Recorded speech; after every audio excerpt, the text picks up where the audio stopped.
Hi, it's Chris Howard from Lace Partners here, and we're back with another one of our short form videos. And today I've got Toby Colshaw, who is the Global Head of Talent Intelligence at Amazon. Toby, you all right? I'm very good. Thank you for having me. How are you?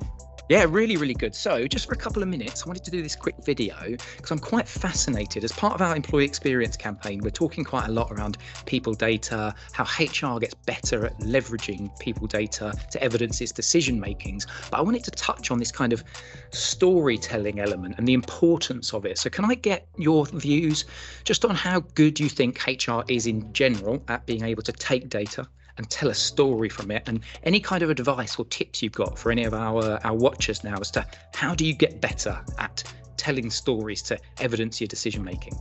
Yeah, I think we're on a journey is the honest answer. I think there's, we went through a stage where we didn't have data. And then we've gone through a stage of, right, we've got this data, we're getting better HCM systems and HRIS systems and saying, well, actually, we can capture a lot of good stuff now. So then we got all this data and we thought we should do lots of stuff with it.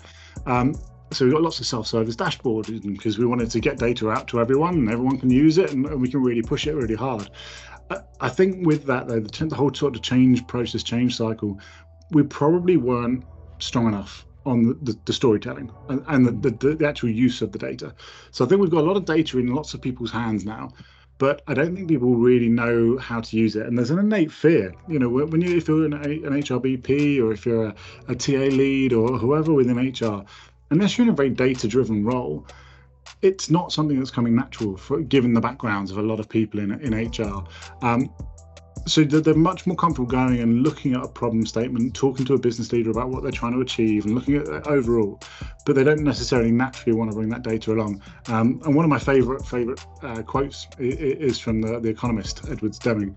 And he's actually got two really good quotes. One of them is, it's actually on my email and I use it pretty much everywhere. And it's basically goes, without data, you're just another person with an opinion, which I think is very true. And you particularly see that within recruitment, where a recruiter will be saying, well, actually, it's really hard to find this job or this candidate. We need to change the skill sets. And the hiring manager will simply go, no, I don't think you're right.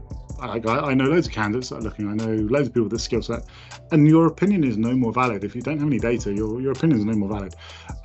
So I think we've got to really step up. We've got to get the data going in there fast. We've got to be clean and crisp. We've got to really know what we're trying to do with the data and then the commercial impact. I think one of the things we really struggle with within HR is the commercial impact of that data.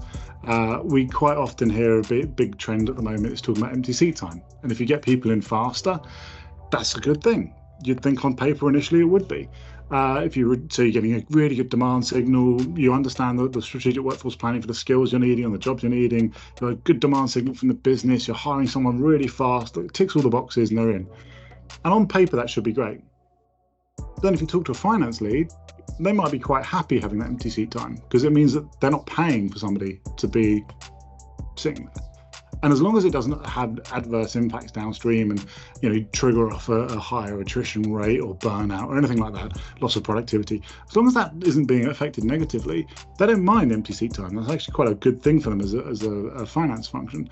So understanding who you're really talking to, what are their key drivers, what are they trying to get out of it, and understanding that we can come with data, but it doesn't mean that we're always going to be the decision maker.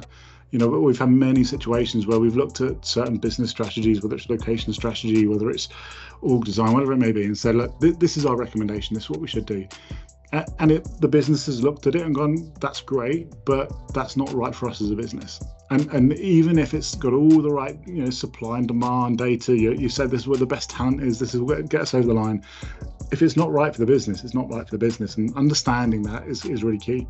Yeah, and how critical, therefore, we've been talking a lot as part of our campaign, kind of lessons for the C-suite and the importance of being able to, the storytelling angle really comes from being able to tell that story to the C-suite. So just wanted to get some thoughts from you on that perspective. You touched on it there, talking about focus on business outcomes, because that's where the C-suite, if you're focused on those business outcomes, that's where you're going to get that real kind of the C-suite to sit up, take notice and say, okay, this is something that we need to put on the top of our agenda. This is why our employee experience needs to be right at the top of our to-do list. Yeah, absolutely. I think work backwards Amazon's famous for working backwards. Often you're doing it from the customer perspective and working backwards, but work backwards from what your business leaders are trying to achieve. Sometimes we can go too big, and we look at kind of the 5-year strategic plan and try and roll back. And the reality is, yes, business leaders are aiming towards that, but they're probably also aiming towards the next quarter and just what they need to get done for that quarter. And particularly at the moment, you're seeing a lot of the organizations out there being very quarterly driven and really doing a lot of change in a very short time. Absolutely challenge that though as well. There are some big macro trends from an HR perspective and a labor market economics perspective that a lot of business leaders don't know about. They're not aware of. They don't know how it's going to impact. So if we look at the population pyramids, for example, of most developed nations, we have a huge issue coming up or in it around the younger population. There just simply aren't enough people. That's going to, if you've got any kind of organization that has a big graduate intake, big early careers intake, that's going to fundamentally affect your business's ability to deliver. If you're a consulting firm and you basically bank on the fact you've got this big army of grads coming in every year and they're doing the work and they look work for you, you're not going to be able to build them out in the same way because you simply won't have the population. So really challenging the business as to what you're trying to achieve, where you're trying to achieve it, how you're trying to achieve it, and draw that back to the people matters and the people side of things, but also how you're delivering that. There's a slightly tongue-in-cheek piece around when you're in the board meeting and all the other business leaders are there with their Excel spreadsheets and they're all talking about the business needs and what's going on and their strategies and the finances and everything else, and then HR sit there with their PowerPoint and it's all nice and pretty, but it's not rooted in numbers in any kind of way, shape or form. I think that it's tongue-in-cheek, but there is something in that, and we have to talk in the language the business talking. There's no good going in there talking about your KPIs or your metrics or time to fill or cost per hire or your D&I conversion rates or whatever it is you're talking about, your attrition rate, unless you're really clean and clear about, do the customer, so the business leaders, know what I'm talking about here and do they care? We've just got to really tighten that stuff up because we use a lot of acronyms. We really do baffle ourselves sometimes and confuse ourselves. We just got to simplify a lot of this stuff and just make sure what are the key messages we need to deliver. That's absolutely amazing. Tony, thank you very much for taking just a couple of minutes today just to chat about that kind of storytelling and lessons from the C-suite as part of our employee experience campaign. So thanks for joining me. No, thank you for having me.